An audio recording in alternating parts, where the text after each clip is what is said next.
The sun was setting over the dusty plains, painting the sky in hues of orange and red. A small wooden cabin stood alone on the edge of a desolate patch of land, surrounded by nothing but dry grass and cacti. The air was still, heavy with an unspoken tension that seemed to weigh down even the wind.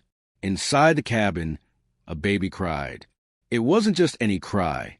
It was a kind that pierced through the soul, echoing off the walls of the room like it carried secrets from another world.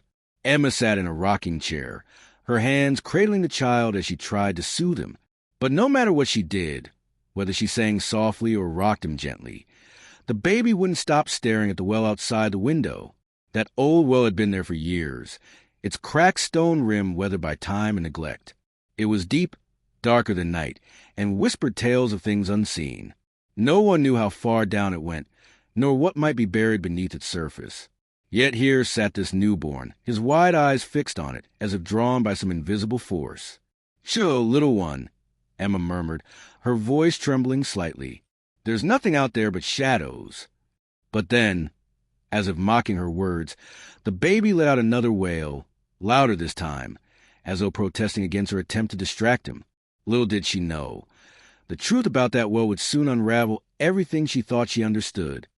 The town of Blackwater Creek lay a few miles away, nestled between rolling hills and vast stretches of barren land. Dust clung to every surface, coating boots and wagon wheels alike. People moved slowly under the oppressive heat, their faces lined with worry and fatigue. There hadn't been rain in weeks, and the river that once flowed steadily through the valley had now dwindled to a trickle. Emma's husband, Daniel, was among those who ventured into town daily, hoping to find work or supplies. He rode out early each morning, leaving behind the quiet solitude of their cabin. On days like today, when the baby refused to settle, Emma found herself wishing he'd returned sooner rather than later.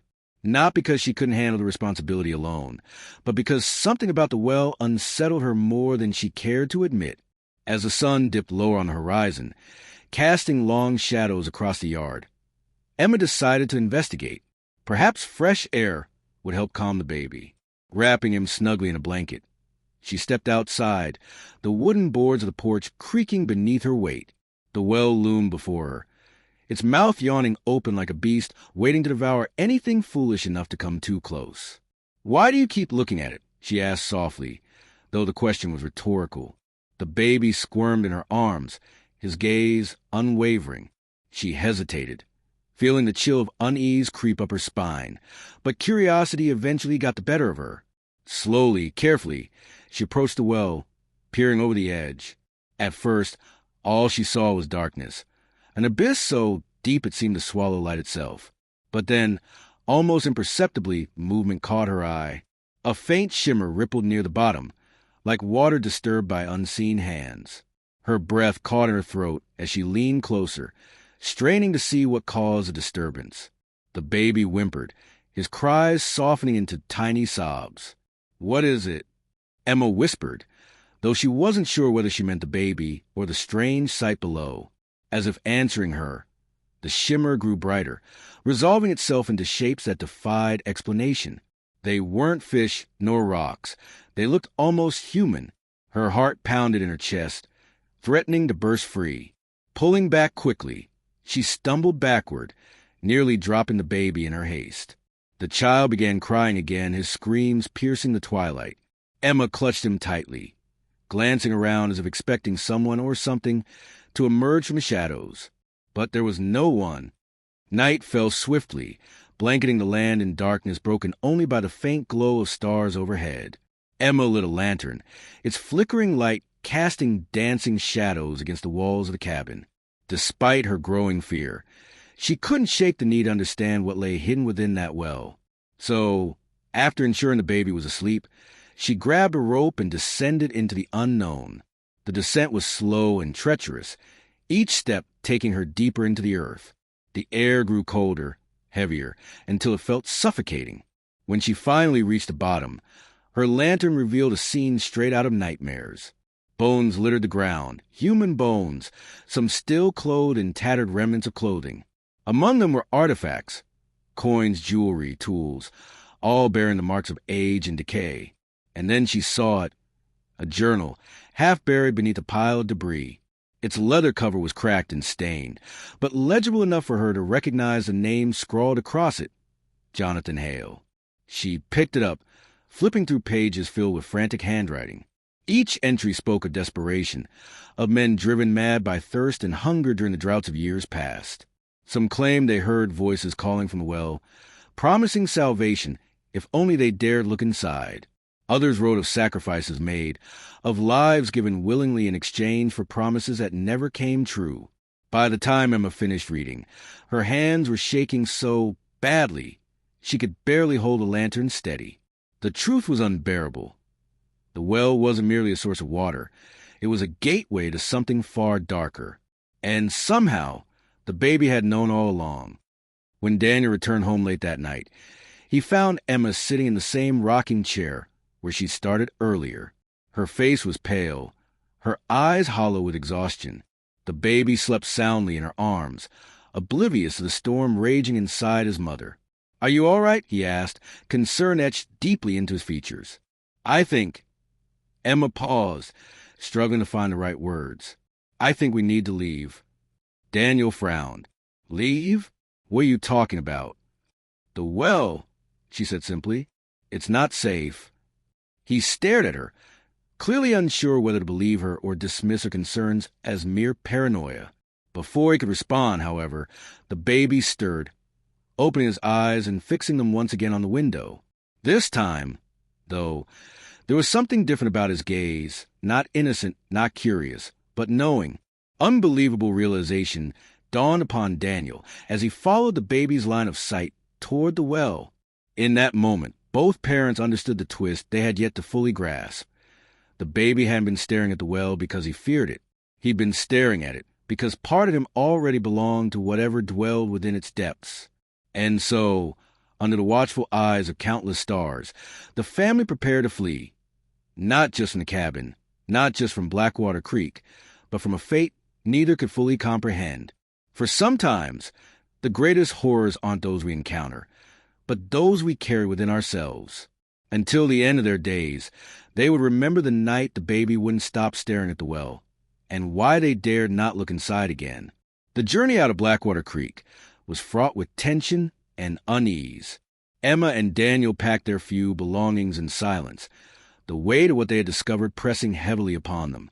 The baby, seemingly unaware of the turmoil around him, remained calm, his eyes occasionally darting toward the well as if bidding it farewell. They left under the cover of darkness, the moon casting eerie silhouettes on the dusty road ahead. Their wagon creaked rhythmically as it rolled over uneven terrain, the sound mingling with the distant howls of coyotes. The night was cool, yet neither Emma nor Daniel felt the chill. It was a fear that gripped their hearts, a coldness that no blanket could warm. The stars above seemed dimmer than usual, as though even they were reluctant to witness the family's escape. Daniel urged the horses forward, his hands tight on the reins. He glanced back at Emma, who cradled the baby protectively. Her face was etched with worry, her mind racing with questions she couldn't voice. What did the journal mean? Why had the baby been drawn to the well? And most importantly, was it too late to outrun whatever forces now pursued them? As dawn broke, painting the horizon in shades of pink and gold, they reached the edge of a dense forest. It was a place both familiar and foreign, its towering pines whispering secrets in the breeze. Here, they stopped to rest, the horses needing water, and the parents requiring a moment to gather their thoughts. Emma stepped down from the wagon, her boots sinking slightly into the soft earth. She walked a short distance away, seeking solace in the quiet of the woods. But the peace she sought eluded her. Every rustle of leaves, every snap of twigs sent shivers down her spine. She turned quickly, half expecting to see something or someone watching her. But there was nothing, only the endless rows of trees stretching into the distance. Back at the wagon, Daniel prepared a meager meal, his movements mechanical. His mind was preoccupied with memories of the journal entries. Each word haunted him, each sentence a reminder of the horrors that had transpired near that accursed well. He wondered if others had tried to flee before them, if anyone had survived long enough to tell their tale, or had they all succumbed to the same fate, their stories buried alongside the bones at the bottom of the well. The baby began to stir, his cries breaking the fragile stillness of the morning. Emma hurried back to the wagon, taking him into her arms. She rocked him gently, humming a tune she remembered from her childhood. Yet even as she soothed him, she couldn't shake the feeling that he wasn't entirely hers anymore. There was a presence about him, subtle yet undeniable, that spoke of connections beyond the mortal world. By midday, they resumed their journey, the forest giving way to open plains. The landscape stretched endlessly before them, a sea of golden grass swaying in the gentle wind. Despite the beauty of the scenery, neither Emma nor Daniel found comfort in it. Their minds were consumed by the unknown dangers that lurked behind them and possibly ahead. It was during this stretch of land that the first sign appeared, a crow perched atop a fence post, watching them intently. Its black feathers glistened in the sunlight, its beady eyes unblinking. Emma felt a pang of dread as she watched it take flight, circling overhead before disappearing into the distance. Was it merely a bird, or was it something more? A messenger, perhaps, sent to remind them of the entity they had disturbed? As evening approached, they came upon a small stream, its waters crystal clear and inviting. Daniel suggested setting up camp for the night, arguing that they needed rest if they were to continue their journey the following day. Reluctantly, Emma agreed, though her instinct screamed at her to keep moving. While Daniel tended to the fire, Emma sat near the stream, dipping her fingers into the cool water. The baby lay beside her, his gaze fixed on the sky, where clouds gathered in preparation for an impending storm. For a brief moment, Emma allowed herself to imagine a life free from the shadows of the well, a life where she could hold her child without fear. But then, the ground beneath her trembled slightly, a faint vibration that rippled outward like waves in a pond. Startled, she looked around, her heart pounding. Daniel noticed her distress and rushed to her side, his hand instinctively reaching for the rifle slung across his back. "What is it?" he asked, his voice low and urgent. "I don't know," Emma replied, her eyes scanning the area. Something moved. Before either could react further, a low growl emanated from the nearby bushes. Out stepped a creature unlike any they had ever seen, a wolf-like beast, its fur matted and its eyes glowing with an unnatural light. It regarded them with a mixture of curiosity and menace, its presence radiating an ancient evil. Emma clutched the baby tighter, her body shaking with fear. Daniel raised the rifle, his aim steady despite the trembling of his hands. The creature growled again, stepping closer, its movements deliberate and calculated. "Stay back," Daniel shouted, his voice firm but laced with uncertainty. The beast hesitated, its head tilting as it studied them. Then, without warning, it lunged, its teeth bared in a snarl that echoed through the night. Time seemed to slow as Daniel pulled the trigger, the gunshot reverberating off the surrounding hills. The creature stumbled backward, a wound blossoming on its shoulder, but it refused to retreat. In that moment, Emma realized the truth. The baby wasn't just a child anymore.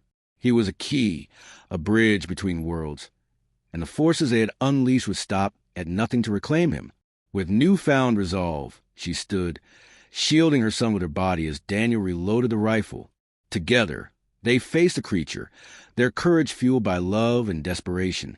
The battle that ensued was fierce, a testament to their determination to protect not only their family, but also the fragile line separating the living from the dead. And as the storm clouds opened, drenching the land in rain, they knew that their fight was far from over. For the well's influence extended far beyond its physical boundaries, and its hunger for souls knew no bounds. The rain fell in torrents, drenching the earth and turning the ground into a muddy quagmire. Lightning split the sky, illuminating the chaotic scene as Daniel and Emma fought for their lives against the creature that had emerged from the shadows. Its glowing eyes burned with an otherworldly intensity, its movements fluid yet unpredictable, like it danced on the edge of reality itself. Daniel reloaded his rifle with trembling hands, each bullet striking the beast but failing to stop it. The creature was relentless, its wounds healing almost instantly, as if mocking their futile attempts at defense. Emma, holding the baby close, backed away slowly, her heart pounding in her chest. She couldn't help but glance down at the child in her arms, whose wide eyes seemed to reflect the storm raging above them. There was something about his gaze, something knowing, something ancient, that sent chills down her spine. "Emma, take him and run." Daniel shouted over the roar of thunder. "I'll hold it off." She hesitated, torn between staying by his side and ensuring her son's safety. But then the baby let out a soft cry, his tiny fists clenching as he stared intently at the creature. It paused mid-charge, its head tilting slightly, as though responding to some unseen force emanating from the infant.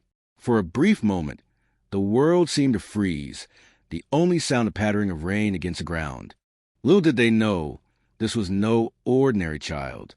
The baby wasn't just drawn to the well. He was the key to its power, a vessel created through unspeakable rituals performed long before their time. His very existence was tied to the mysteries buried deep within that abyss, and now, as the storm raged around them, those secrets were beginning to surface. Emma tightened her grip on the baby, her instincts screaming at her to flee. But the creature blocked their path, its growls echoing through the night like the rumble of distant thunder. Then, without warning, the baby reached out his hand, pointing directly at the monster. A strange energy radiated from him, invisible yet palpable, causing the air around them to crackle with tension. The creature recoiled, letting out a guttural howl that pierced the heavens. Its body began to shimmer, its form shifting and twisting as if caught between worlds.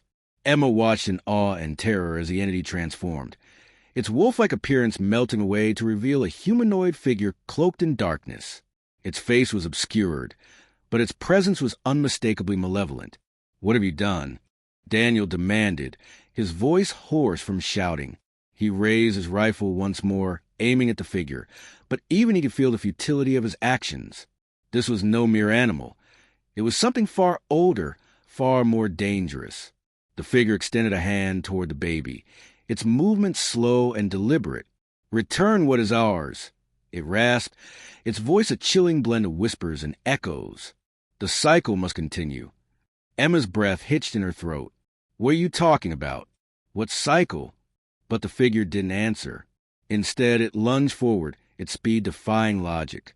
Time seemed to blur as Emma reacted purely on instinct, spinning away just as the creature's clawed hand swiped through the air where she had been standing moments before. The baby cried out, his wails cutting through the chaos. Then something extraordinary happened. The baby's cries grew louder, resonating through the storm like a clarion call. The ground beneath them trembled violently, sending mud flying in all directions. Trees bent and groaned under the force of unseen winds, their branches whipping wildly in response to the growing power. From the depths of the forest, shadows began to emerge, dark shapes coalescing into forms both familiar and grotesque. They surrounded the clearing, their glowing eyes fixed on the baby. Some were human-like, others monstrous, but all shared the same aura of ancient evil. Emma and Daniel were trapped, encircled by creatures born from the same dark magic that fueled the well. "You cannot escape your fate," the cloaked figure declared, its voice dripping with malice. "He belongs to us." "No!" Emma screamed, her maternal instincts overriding her fear. She stepped forward, placing herself squarely between the baby and the gathering horde. "You'll have to kill me first." For a moment, the world stood still. The rain continued to fall, the wind howled, but everything else seemed suspended in time. The creatures hesitated, their glowing eyes flickering with uncertainty. And then, unexpectedly, the baby stopped crying. His small face turned upward, his lips parting as though he were about to speak. But instead of words, a beam of light erupted from his body, blinding bright and impossibly pure. It illuminated the entire clearing, banishing the shadows and forcing the creatures to retreat with anguished cries. Even the cloaked figure staggered backward, its form dissolving into nothingness under the onslaught of light. Emma shielded her eyes, overwhelmed by the sheer power emanating from her child. Beside her, Daniel dropped to his knees, his rifle forgotten in the dirt. The storm began to subside, the rain easing into a gentle drizzle as the last remnants of the creatures disappeared into the night. When the light finally faded, Emma found herself alone with Daniel and the baby, the forest eerily silent save for the occasional drip of water falling from the leaves. Her legs gave way beneath her, and she sank to the ground, clutching the baby tightly to her chest. What just happened?" Daniel asked, his voice barely above a whisper. "I don't know," Emma replied, her own voice trembling. "But I think we've only scratched the surface of who or what our son really is." As dawn broke, painting the sky in hues of pink and orange, Emma and Daniel packed up their belongings, ready to continue their journey. The events of the previous night weighed heavily on them, but they knew one thing for certain. They couldn't return to Blackwater Creek, not after what they had uncovered, not after witnessing the true nature of the forces they had unleashed. The baby, seemingly unaware of the magnitude of what had transpired, gurgled happily in Emma's arms, his innocent laughter bringing a fleeting sense of hope to the otherwise somber atmosphere. Yet beneath that laughter lay a mystery deeper than either parent could comprehend. Who or what had he been before he came into their lives? And what role was he destined to play in the unfolding drama of the well? Their path forward was uncertain, fraught with danger and unanswered questions. But one thing remained clear. The baby wouldn't stop staring at the well because he already knew what lay hidden within its depths. And until they fully understood the truth, they would never be free from the shadow of its influence. The sun rose higher, casting long shadows across the damp earth as Emma and Daniel continued their journey. The forest had grown denser, its towering pines forming a canopy that filtered the light into soft green hues. Despite the beauty of their surroundings, neither could shake the oppressive weight that lingered in the air, a constant reminder of the forces they had narrowly escaped. Daniel led the way, his rifle slung over his shoulder, ever vigilant for signs of danger. Behind him, Emma cradled the baby, her eyes scanning the trees for any hint of movement. The child remained calm, his gaze occasionally darting toward the dense foliage as if searching for something or someone hidden among the branches. By mid-morning, they reached a clearing where a small stream wound its way through the land, its waters crystal clear and inviting. It was here that they decided to pause, allowing themselves a brief respite from the unrelenting tension that had gripped them since leaving Blackwater Creek. Daniel set about gathering firewood, while Emma prepared a meager meal, her hands moving mechanically as her mind raced with thoughts she dared not voice aloud. As the baby slept peacefully in her arms, Emma allowed herself a moment to reflect on the events that had transpired. The journal entries, the bones at the bottom of the well, the creatures of the night, all pointed to a history far darker and more complex than she had ever imagined. And yet, despite the revelations, there were still so many questions left unanswered. Who had written the journal? What had driven those men to madness? And most importantly, why had the baby been chosen as the vessel for such immense power? Her musings were interrupted by a sudden commotion from the edge of the clearing. A group of travelers emerged from the trees, their weary faces lined with exhaustion and determination. At their head was a man named Thomas, his weathered features betraying years spent navigating the harsh landscapes of the Wild West. He carried himself with an air of authority, his sharp eyes taking in every detail of their surroundings. "Greetings," Thomas called out, his voice steady but tinged with caution. "We didn't mean to startle you." Emma exchanged a glance with Daniel, her hand instinctively moving to shield the baby. "Who are you?" Daniel asked, his tone wary.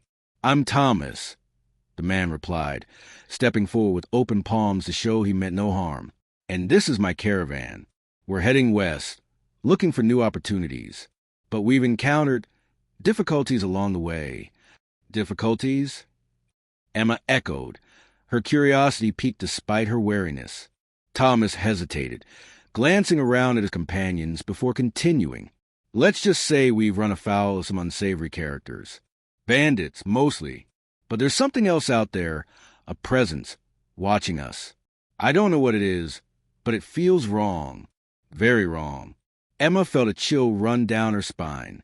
The description matched all too closely with the entities they had faced the previous night. Could it be possible that the influence of the well extended beyond Blackwater Creek? That its reach was far greater than they had initially believed?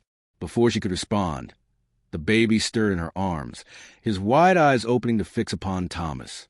For a moment, the two locked gazes, an unspoken connection passing between them. Then, without warning, The baby let out a cry, his voice carrying a resonance that seemed to echo through the clearing. Thomas froze, his expression shifting from curiosity to outright alarm. "What is that child?" he demanded, his voice trembling slightly. "I've seen that look before, the same one that haunted the dreams of the men who disappeared near the old mine shaft." Emma's heart sank. "Old mine shaft." "Yes," Thomas nodded grimly. "There's a place not far from here where miners once worked, searching for gold. They never found it, though, not in the way they expected. Instead, they uncovered something far worse. Stories say the earth itself rebelled against them, swallowing their camp whole. Some claim the spirits of the dead still wander there, seeking vengeance." Daniel stepped forward, his brow furrowed. "You think there's a connection between your mine shaft and our well?" "I don't know," Thomas admitted. "But whatever it is, it's powerful and dangerous. If you're running from something, you might want to consider joining us. Safety in numbers, after all." Emma glanced at Daniel, her mind racing. On one hand, traveling with a larger group offered protection against the unknown threats that pursued them. On the other hand, revealing the true nature of the baby and the secrets he carried posed its own risks. In the end, however, they had little choice. Alone, they stood no chance against the forces that hunted them. The caravan moved steadily through the day, the travelers sharing stories of their past and the reasons that brought them together. Among them was Sarah, a young woman with a quick wit and a knack for herbal medicine, Jacob, an older man whose knowledge of the land proved invaluable, and Lily, a teenage girl whose quiet demeanor masked a fierce determination. Together, they formed a makeshift family, bound by necessity and mutual respect. As evening approached, they made camp in a sheltered grove, the sounds of laughter and conversation mingling with the rustle of leaves overhead. For the first time in days, Emma allowed herself to relax slightly, finding solace in the camaraderie of their newfound companions. Yet even as she laughed and joked with the others, her thoughts remained fixed on the baby sleeping soundly in her arms. It was during this time that Thomas approached her, his expression serious. "Can I speak with you privately?" he asked, his voice low enough to avoid drawing attention. Emma nodded, rising to follow him a short distance away from the main group. Once they were out of earshot, Thomas turned to face her, his gaze intense. "I need to know the truth about that child," he said bluntly. "There's something about him, something different. I can feel it." Emma hesitated, unsure how much to reveal, but then she remembered the journal, the bones, and the creatures of the night. If anyone could understand the gravity of their situation, it was Thomas. Slowly, she recounted their experiences, starting with the discovery of the well and ending with the battle in the storm. Thomas listened intently, his face pale but composed. When she finished, he exhaled sharply. "So it's true," he murmured. "The legends, they're real." "What legends?" Emma pressed, her curiosity piqued. "There are stories passed down among certain tribes," Thomas explained. "Stories of children born under unusual circumstances, gifted or cursed, with powers beyond comprehension. Some say they are protectors, destined to guard the balance between worlds. Others believe they are harbingers of destruction, sent to herald the end of days." Emma felt a lump rise in her throat. "Which do you think he is?" "I don't know," Thomas admitted. "But one thing is certain. Wherever he goes, trouble follows. And if the wrong people discover his potential, they'll stop at nothing to exploit it." Their conversation was interrupted by a sudden cry from the campsite. Rushing back, they found the others gathered around the baby, who had awoken and begun to glow faintly, his tiny form radiating a soft golden light. The horses whinnied nervously, backing away from the strange phenomenon, while the humans watched in awe and trepidation. For a moment, everything seemed suspended in time.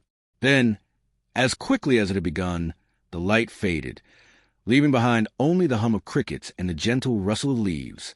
But Emma knew that things would never be the same again. The baby wasn't just a child.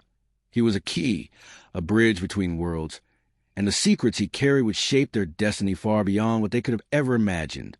And so, under the watchful eyes of countless stars, the caravan pressed onward, each step bringing them closer to answers and further into danger. Until the end of their days, they would remember the night the baby wouldn't stop staring at the well, and the incredible journey that followed.